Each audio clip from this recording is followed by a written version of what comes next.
आज तो नेता इतने घबरा गए हैं ये कि जब इनका चुनाव आ रहा है तो इनके सामने जो प्रत्याशी खड़े हैं उनको घूस देके उनको बिठा रहे हैं। मैंने सुना है कि गृह मंत्री जी के संसदीय क्षेत्र में 16 प्रत्याशी ऐसे ही बैठ गए चुनाव से पहले, या तो डराए गए हैं, धमकाए गए हैं, या किसी को घूस दे दिया है और बैठ रहे हैं कि चुनाव ही ना हो।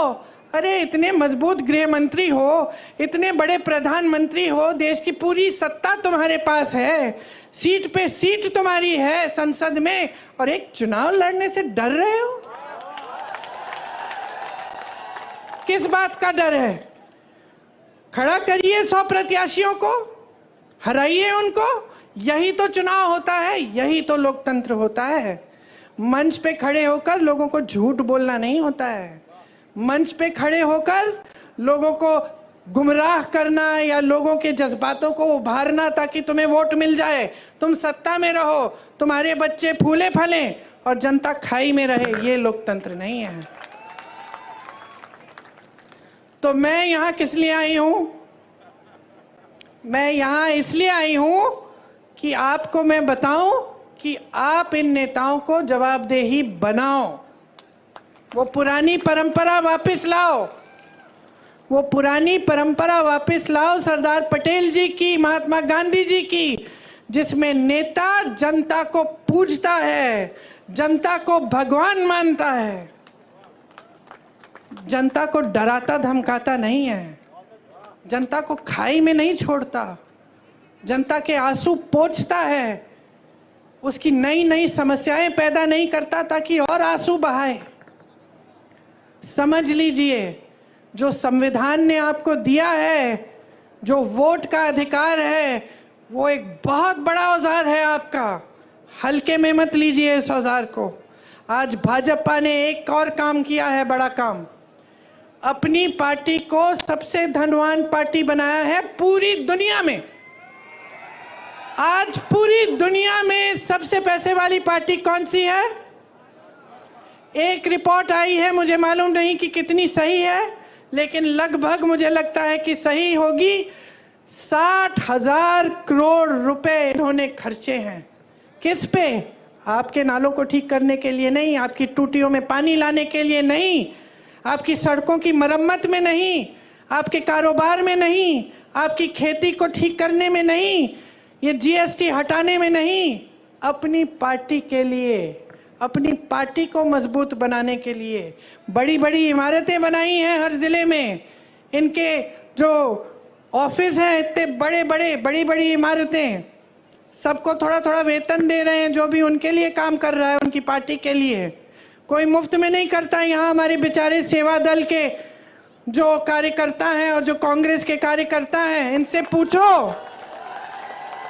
इनसे पूछो ये जनता की सेवा करते हैं तो मुफ्त में करते हैं या इनको वेतन देते हैं? हम बदनाम किया हमें और सबसे अमीर पार्टी बन गए वो। कहते हैं कि आज तक उन पे भ्रष्टाचार का कोई आरोप नहीं लगाया। कैसे लगाएंगे? कैसे लगाएंगे? ये जो मीडिया जो हर रोज आरोप लगाती थी हमारी सरकारों पे, ये तो झुक गई एकदम। लिख के देखिए, आप हंस रहे हैं, जरा कल लिख के देखिए, कोई बड़ा घोटाला निकालिए, देखते हैं क्या होता है। ईडी आएगी, सीबीआई आएगी, गिरफ्तार हो जाओगे, पड़े रहोगे जेल में, कोई मदद नहीं करेगा। और 56 इंच का सीना है इनका, एक आलोचना नहीं सुन सकते, एक आलोचना नहीं सुन सकते। बड़प्पन तो उसमें होता है जो दुनिया भर की आलोचना सुन सकता है लेकिन काम करते रहता है। राहुल गांधी को देखो, क्या नहीं बोला उसके बारे में, क्या क्या नहीं कहा। सीना तान के चला ना कन्याकुमारी से कश्मीर, कोई रोक पाया उसे? मणिपुर से मुंबई तक चला, कोई रोक पाया उसे? नहीं रोक पाया, क्योंकि सच्चाई लेके चला अपने दिल में, क्योंकि इस देश के सत्य को ढूंढने निकला। झूठों से भरपूर भाषण और राजनीति नहीं की उसने। आज ये कहते हैं कि किसी ने आरोप नहीं लगाया, लो मैं लगा देती हूं आरोप। देखिए, ये एक स्कीम लाए मोदी जी खुद। स्कीम का नाम था इलेक्टोरल बॉन्ड।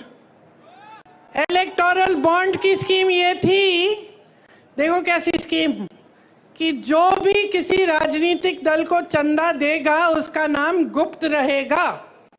किसी को पता नहीं चलना चाहिए कि अडानी जी ने कितना दिया, अंबानी जी ने कितना दिया और किसी और ने क्या दिया।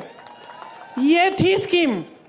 खूब चंदा लिए, अपनी पार्टी को तो दुनिया की सबसे अमीर पार्टी बना दिए, 60,000 करोड़ खर्च भी दिए अपनी पार्टी पे। अब किसी ने केस डाल दिया तो सुप्रीम कोर्ट में केस आया। न्यायाधीशों ने देखा, कहा ये तो बड़ी गलत स्कीम है।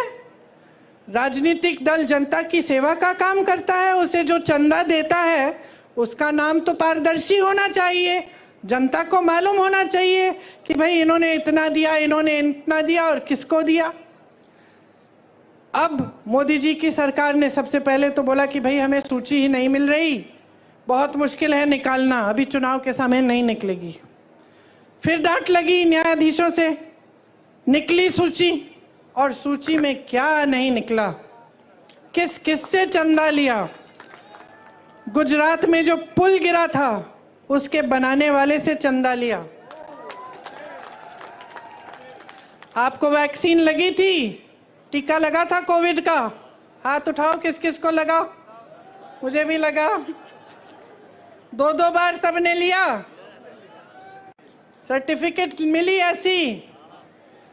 किसका चेहरा था उस पे? किसका था? शहंशाह जी का चेहरा था। उस टीके को सिर्फ एक कंपनी ने बनाया था, ये नहीं कि 10 कंपनियों ने बनाया। उस कंपनी से चंदा लिया। आज क्या निकला है? रिपोर्ट निकली है कि कुछ प्रतिशत लोगों से को इस टीके से ऐसा हो सकता है कि अचानक हार्ट अटैक हो गया, अचानक गिर के मर जाएंगे। कितने नौजवानों को ऐसा हुआ है पिछले 1-2 सालों में, हम सब जानते हैं। मैं खुद जानती हूँ लोगों को जिनके साथ ऐसा हुआ। किसी को पता नहीं चल रहा था कि कैसे ऐसे गिर के मर गए। अच्छे खासे सेहतमंद थे, कोई जिम कर रहा था, कोई दौड़ लगा रहा है, कोई 40 साल का, और आज आपको ये बात पता चल रही है। और ऊपर से ये बात पता चल रही है कि भाजपा ने इनसे चंदा लिया। और बताती हूं, ऐसी कंपनियों से चंदा लिया है जिस पे छापा मारा था इन्होंने। छापा मारा, चंदा लिया, छापे बंद। केस लगाया, चंदा लिया, केस बंद। गौ माता, अच्छा, हमें बताया जा रहा है कि गौ मांस के सप्लाई कंपनी से भी चंदा लिया है 250 करोड़ का। यहाँ आपके मंच पे धर्म की बातें, धर्म के रखवाले वहां चंदा ले रहे हैं इन लोगों से। तो ये भ्रष्टाचार है कि नहीं है? इससे बड़ा भ्रष्टाचार आपने कभी देखा है कि सरकार ने भ्रष्टाचार की स्कीम ही बना दी? एक जमाने में भ्रष्टाचार होता भी था तो छुपके चोरी से होता था, अब भ्रष्टाचार खुलेआम स्कीम के तहत हो रहा है, इलेक्टोरल बॉन्ड। और आपको कहने की ये हिम्मत कि हम भ्रष्ट नहीं हैं, कहते हैं कि खुद ईमानदार हैं, बाकी सारे नेता भ्रष्ट हैं। किसी को जेल में डाल दिया है, किसी मुख्यमंत्री को, किसी और को जेल में डाल दिया है, किसी पार्टी का, जैसे कांग्रेस पार्टी के खाते बंद करा दिए चुनाव से पहले कि इनको चुनाव के लिए कोई सुविधा नहीं मिलनी चाहिए। अपनी पार्टी को इस कदर वॉशिंग मशीन बना दिया है, धुलने वाली, जो कपड़े धोने वाली मशीन होती है ना, कपड़ा डालो, गंदा कपड़ा अंदर डालो, निकालो तो साफ निकलता है। इसमें क्या होता है, इनकी पार्टी में नेता चले जाता है, पहले कहते हैं भ्रष्ट है, इसके 70,000 करोड़ का स्कैम है, उसका ये घोटाला है, उसने इतना चोरी किया। फिर कहते हैं आइए, आपका स्वागत, हमारी पार्टी में आइए, जैसे ही वो नेता उनकी पार्टी में चले जाता है तो कहते हैं कि बिल्कुल ठीक, इसने तो कुछ किया ही नहीं है, ये तो साफ हो गया, ये तो बहुत ईमानदार आदमी है। तो ये चल रही है राजनीति देश में आज।